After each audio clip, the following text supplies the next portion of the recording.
안녕하십니까. 안세아 대표 박영희사입니다. 오늘 제 447강은요. 다가주택 아니면 다세주택 또 겸연주택에 대한 구분과 재산세, 종부세, 양도세 등을 비교해 보겠습니다.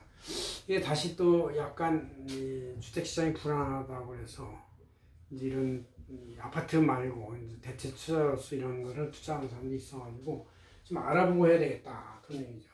자, 집이 똑같이 이렇게 있어도 이제 여러 층이 이렇게 이제 한 층에도 여러 개씩 집이 있고 이렇게 있는 거 이것이 하나의 단일 소유로 되어 있으면 같은 거라 할지라도 이게 이제 다 가구 주택이라고 할 수 있어요. 가구 그냥 가구 응?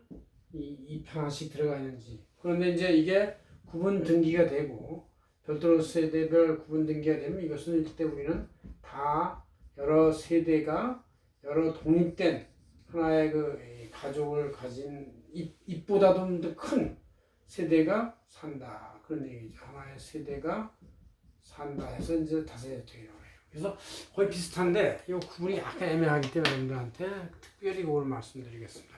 그래서 우리 안세 진행전을 6월 30일째 표지의 원전이 쫙 있는 거니까 한번 잘 착각해 보시고 내용을 여기다 출력을 잘 했어요. 그래서 한번 보시면서 합시다. 자, 이렇게 개념이 이제 뭐 같은 건데 아파트 같은 거는 이렇게 이제 대단위로서 몇천 세대, 몇백 세대가 있으니까 이제 그냥 다 별도의 세대라는 걸 알 수가 있어요. 다세대, 수천 세대 뭐 이런 얘기죠. 근데 이제 이렇게 집이 한 뭐 바닥 면적이 70평이고 한 3, 4층 이렇게 올라가 있는 거, 1층에 필로티가 있고 이런 것들은 이제 이게 다가구야, 다세대야 이게 알 수가 없어요. 육안으로는 구분이 안 돼요. 실제 개념 정의에서도 구분이 안 되게 돼 있어요. 자, 다가구 주택은 주택이 사용한 3층 이하로서 지하는 제외시키고 연면적 합계 660제곱미터 즉 그 3.3으로 나누면 200평 이하로서 19세대 이하다 이렇게 되어 있는 것이 다가구 주택이고 다세대 주택도 똑같아요. 근데 한 층, 4층까지 돼요. 다세대 주택은 이제 아무래도 세대가 더 많으니까 한 층이 더 있어서 3층이 아니라 4층. 그럼 3층짜리는 똑같다는 얘기죠. 더 660m 제곱 19세대 이하다. 겸연주택은 이제 단독주택으로서 이제 근린생활시설이 함께 있는 경우를 말한다. 그러니까 이제 위층에 주인이 살고 밑에 2층, 3층에 이제 사무실이나 상가 아니면 근린생활시설로서 임대를 주는 것을 말하는 것이다. 얘기죠.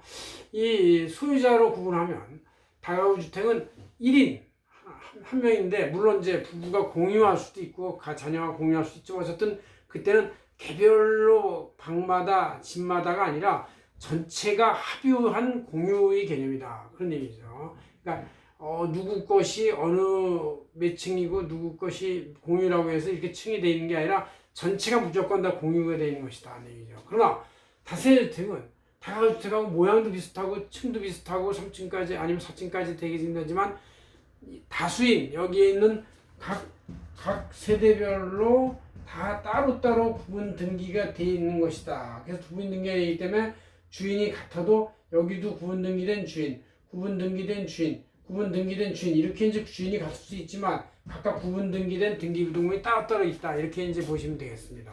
그래서 이 다세대주택과 다가구주택 결정적 차이는 1인이 공유나 합유를 하느냐 아니면 다수인이 별도 세대별로 다 따로따로 구분 등기하냐 바로 그 차이가 가장 큰 것이다 얘기죠. 겸연주택은 역시 1인이나 공유로 가능하다 얘기죠. 그래서 구분 등기 개념에서 이제 다가구 주택은 단독 소유자가 등기하고 다세대주택은 구분 등기자가 여러 명으로 이제 한 명의 주인이라 할지라도 각 층별로 다 구분 등기한다 그런 얘기죠.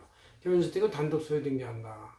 한 주택 판단에서 이제 다가구 주택은 이제 이 입만 여러 개 있다 뿐이지 하나의 주택이기 때문에 한 단독 주택으로 보는 것이고 그러나 다세대주택은 여러 주택을 각자 하나씩 갖고 있는 거고 주인도 여러 주택 다주택을 소유하는 걸로 보는 것이죠. 겸연주택은 한 주택으로 본다는 얘기. 그러니까 이제 그 다세대주택을 가진 주인이면 여러 층이 각자 자기가 있으면 자기는 여러 개를 갖고 있는 다 주택자예요. 다 주택자. 그러니까 이거 50주택자 뭐 이런 사람들이 보면 한 층에 아주 그 토끼 개미집 같이 쭉 여러 개 있는 거를 다 각자 자기 이름으로 갖고 있으면 그게 이제 여러 주택을 소유하는 것이 되는 것이다 이런 얘기죠.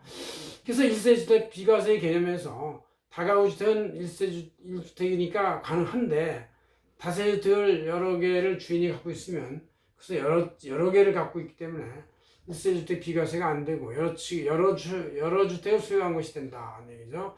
겸연주택의 경우는 주택 면적이 상가 면적보다 크면 전체를 주택으로 봐서 비과세 가능하지만 주택 면적이 상가 면적보다 작으면 주택 부분만 비과세는 가능하다. 그런 얘기죠. 재산세는 다가구 주택은 합해서 한 주택으로 계산하지만 다세주택은 각각 주택을 별도 계산한다. 그런 얘기죠. 겸연주택은 합산 계산한다. 그리고 종합부동산세도 이제 다가구 주택은 한 주택으로 계산하는데 이제 다세주택은 각 사유자 별로 따로따로 계산해서 종합부동산을 구세하고 여러 채를 이제 여러 층을 하나의 소유주가 갖고 있으면 그것이 이제 다주택으로서 이제 별도 과세가 좀 달라지는 더 높은 세율을 매기게 되는 것이다. 그런 얘기죠. 그 다음에 겸연주택은 한 주택으로 계산한다. 그런 얘기고, 양도세에서도 이제 다가구주택 양도할 때는 전체를 하나의 양도세로 계산하는데, 다세주택이면 이제 이 주인이 여러 명이 따로 있으면 다 각자 양도를 보고, 한 주인이 여러 개를 갖고 있으면 그것이 이제 여러 주택을 양도하니까 과세, 마지막 거 비과세 이렇게 되는 것이다. 얘기죠.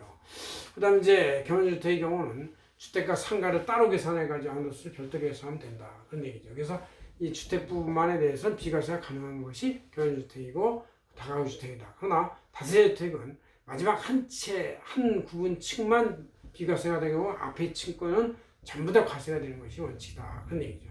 이렇게 해서 우리가 세 가지를 구분해 봤습니다. 구분해 볼 때 결정적 차이는 다가구주택과 다세주택 모양은 비슷해도 다가세대주택은 각각의 층별로 세대별로 구분 등기가 된다는 것이고 구분 등기가 돼 있어야 된다는 것이고 다가구주택은 한 명 내지는 공유한 몇 명이서 전체를 합의하고 있다. 그 차이가 있다고 알고 계시면 되겠습니다. 고맙습니다. 한성현 대표 박윤종이었습니다.